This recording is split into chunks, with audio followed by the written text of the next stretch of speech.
तो फाइनली आ गया है हमारे सनातन धर्म के सबसे बड़े व्रत का आखिरी पड़ाव, जिसमें हम सूर्य देव को अर्घ दे करके इस व्रत को पूर्ण करेंगे, जिसके लिए हम सुबह सुबह घर से निकल पड़े हैं। और आप देख सकते हो कितने अंधेरे में ये सारी चीज़ें हो रखी हैं। तो hey guys, welcome back to my YouTube channel. I hope आप सब अपने घर पे स्वस्थ होंगे, मस्त होंगे, तंदुरुस्त होंगे और मज़े में होंगे। तो बात कुछ ऐसी है कि सुबह सुबह हम घर से निकल गए रात के 2 बजे। कल की थकान इतनी ज़्यादा थी और मेरे पैरों में दर्द भी बढ़ गया था, इस वजह से इस बार मैंने साड़ी इस टाइम पे नहीं पहनी और मैंने सूट को प्रेफर किया।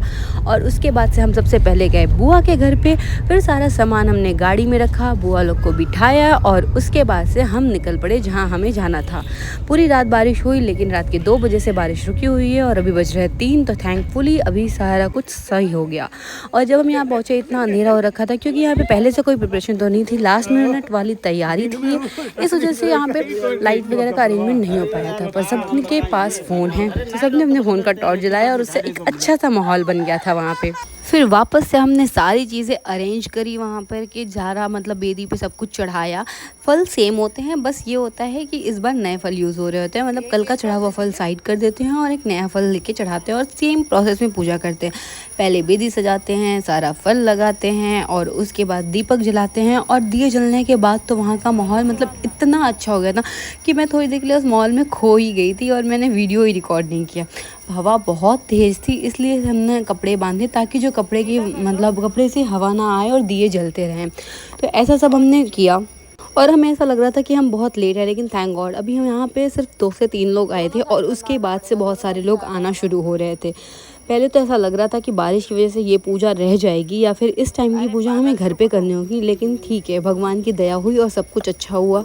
हाँ, सूर्य तो नहीं निकले, लेकिन फिर भी मौसम इतना अच्छा था कि मतलब एटलीस्ट बारिश तो नहीं हुई। उसके बाद से बुआ ने सारा कुछ सूप में सजाया एंड देन वापस वो रेडी हुई नदी में जाने के लिए। इस टाइम पे यहाँ पे तो अच्छा है, क्योंकि यहाँ पे मतलब बारिश तो है पर उतना ठंडा मौसम नहीं है। पर अगर हम गांव में होते, लाइक यूपी में होते, तो वहाँ पे पानी इतना ठंडा होता है कि जब औरतें उस पानी में खड़ी होती है तो वो लिटरली काँप रही होती है, बहुत ही ज़ोर से थरथरा के। अब आप देख सकते हो धीरे धीरे भीड़ कितनी बढ़ गई है और दिए की जगह से ये जगह इतनी अच्छी लग रही थी, इतनी अच्छी लग रही थी कि मैं बयान नहीं कर सकती। फाइनली बुआ नदी में उतरने के लिए रेडी हो गई और उस साइड पे कुछ अंधेरा अंधेरा था, इसलिए बुआ इस साइड आ गई जहाँ पे सारी औरतें खड़ी थी। और उसके बाद देखते ही देखते धीरे धीरे सुबह हो गई। धूप तो नहीं आया पर उजाला ज़रूर हो गया था। और धीरे धीरे फिर लोगों ने अपना सूर्य को अर्घ देना शुरू किया, फ़ोटोज़ वगैरह लिए, थोड़े पटाखे छोड़े और बहुत सारी मस्ती की। इसके बाद बारी थी अर्घ देने की। तो इसमें ऐसा होता है कि जितने भी लड़के होते हैं, लाइक कोई भी जेंट्स जैसे बेटा पति कोई भी, वो आता है और एक तांबे के लोटे में या फिर स्टील के लोटे में, जिस भी लोटे में या किसी बर्तन में दूध लेते हैं और हर एक सूखे सुपेले में जो नारियल है उस पर दूध को चढ़ाते हैं। और ये सब प्रोसेस पापा पहली बार कर रहे थे, क्योंकि हमारे ससुराल में ये चीज़ें नहीं हो रही होती हैं।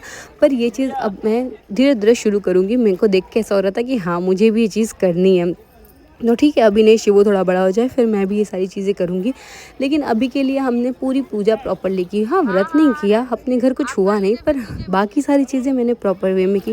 उसके बाद पतिदेव को भी बुलाया कि आप भी करो, और वो लिटरली नीचे जल चढ़ाने आए थे क्योंकि उनको कुछ पता नहीं था। उसके बाद वहाँ पर लोगों ने समझाया तो वो ऊपर जल चढ़ा रहे थे और वहाँ पर एक हंसी का माहौल बन गया था। फिर धीरे धीरे ऋतिक ने सब कुछ मतलब इंस्ट्रक्ट किया, बताया कि कैसे क्या करना है। पहली बार कर रहे हो, ये पूजा कुछ इस तरह से हुई। उसके बाद बारी थी मेरी।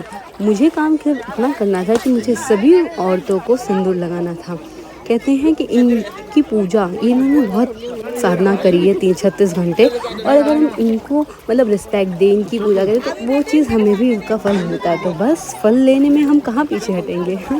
तो मैंने वो चीज़ की और फिर मुझे ये ऑरेंज सिंदूर तो बहुत ही प्यारा है, तो मैंने भी खड़े होकर अच्छे से लगवाया। फिर वहाँ पे जितनी औरतें खड़ी थी सबको वो सिंदूर लगाना होता है, तो सबको मैंने बारी बारी सिंदूर लगाया एंड सबसे साथ में लगवाया। और उसके बाद हमने की ढेर सारी फ़ोटोशूट्स। फोटो लेना है भाई। हमने बहुत सारे फ़ोटोज़ लिए और लिटरली सबके चेहरे दिखे हैं देखे, लेकिन ये ऑरेंज कलर चाहे लड़का हो चाहे लड़की, सबके माथे पे इतना ज़्यादा हाईलाइट हो रहा था कि फ़ोटोज़ अपने आप उससे बहुत ज़्यादा अच्छी आ रही थी। और बात करें अगर पानी की, तो पानी का मतलब ठंडा था या नहीं है तो मुझे अभी याद ही नहीं आ रहा। एक्चुअली नॉर्मली होगा, अगर ठंडा होता तो फिर हमें याद रहता। फिर बारी बारी मैंने भी थोड़ा सा सूपा लिया। मैंने कहा ना कि ऐसा मौका मैं क्यों छोड़ूँ, तो फिर मैंने भी लिया और फिर मैंने भी थोड़े बहुत उसके किए पूजा। फिर बुआ ने जैसे से जैसे अर्घ दिया, सूपा को टच कराया जल से, मैंने उनको सब देखा, अच्छे से फॉलो किया कि कैसे वो क्या कर रही हैं, तो वैसे फिर मैंने भी किया। ऐसे सूपा लेके 5 बार गोल गोल घूमते हैं एंड अर्घ देते हैं।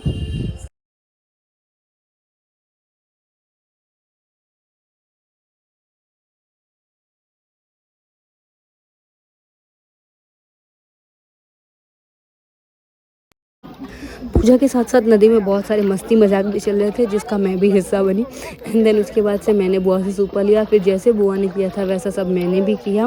मतलब थोड़ा सा मुझे ऑकवर्ड लग रहा था क्योंकि मेरा ये व्रत नहीं था, फिर भी मैंने किया। पर ठीक है, पूजा करने के लिए व्रत की ज़रूरत नहीं होती है, तो बस मैंने भी वैसे ही किया जैसे बुआ सब कर रही थी। एंड भगवान से विश मांगी कि हे सूर्यदेव, मेरा सुहाग हमेशा बना रहे और मेरे बच्चे की उम्र बहुत बहुत बहुत लंबी हो।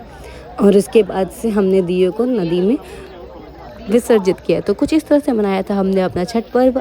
ये वीडियो अगर अच्छी लगी तो लाइक शेयर सब्सक्राइब। मिलते हैं नेक्स्ट ब्लॉग में। Tata bye bye.